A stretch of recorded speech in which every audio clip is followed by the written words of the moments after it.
ডানে বামে সকলে অ্যাডলফ খানকে নিয়ে কথা বলতেছে, অ্যাডলফ খান এটা, অ্যাডলফ খান সেটা, এরকম অনেক কথাই শুনতেছি। তো দেশের সুদর্শন পুরুষ, সর্বোপরি কথা, অনেকেই নায়কদের ছবি দিচ্ছেন, নায়কদের ছবি দিয়ে বলছেন এরা যদি বাংলাদেশের সুদর্শন পুরুষ না হয় তাহলে কি অ্যাডলফ খান হবে, একটা কথা। আবার অনেকে বাংলাদেশের ক্রিকেটারদেরকে দিচ্ছেন, ক্রিকেটারদের ছবি দিয়ে বলতেছেন এরা হলো বাংলাদেশের সুদর্শন পুরুষ।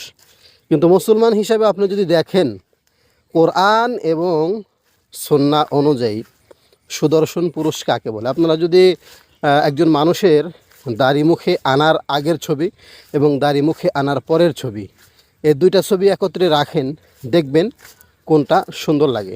সর্বোপরি আল্লাহ নবীর সুন্নাহ, পুরুষের সৌন্দর্য রাসূলের সুন্নাহর মধ্যেই।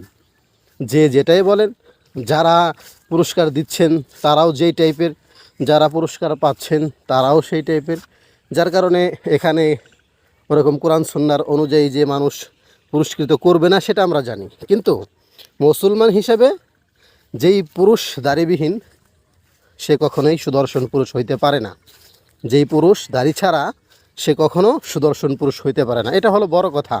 এরপরে মানা না মানা এটা আপনাদের ব্যক্তিগত ব্যাপার, কিন্তু রাসূলের সুন্নাহ ওয়াজিব বিধানকে আঁকড়ে ধরে এবং নারী এবং পুরুষের মধ্যে পার্থক্য আল্লাহর পক্ষ থেকে দেওয়া, সেটাকে যদি বজায় রাখে, যে বজায় রাখলো সেই সুদর্শন পুরুষ। আর যে নিজের দাড়িকে কেটে স্মার্ট ভাবতেছে সে আসলে দাড়ি কেটে নিজেকে নারীর সঙ্গে একত্র করে ফেলছে। নারীদের মুখে দাড়ি থাকবে না, আল্লাহর বিধান, পুরুষের মুখে দাড়ি থাকবে, আল্লাহর বিধান। কিন্তু আমরা সে বিধানকে খণ্ডন করে নিজের দাড়ি কেটে নারীদের সাদৃশ্য অবলম্বন করছি। অ্যাডলফ খানকে দিল, আরেক খানকে দিবে, আরেক খানকে দিবে, তারা দিতে পারে, কিন্তু প্রকৃত সুন্দর রাসূলের সুন্নাহের মধ্যেই।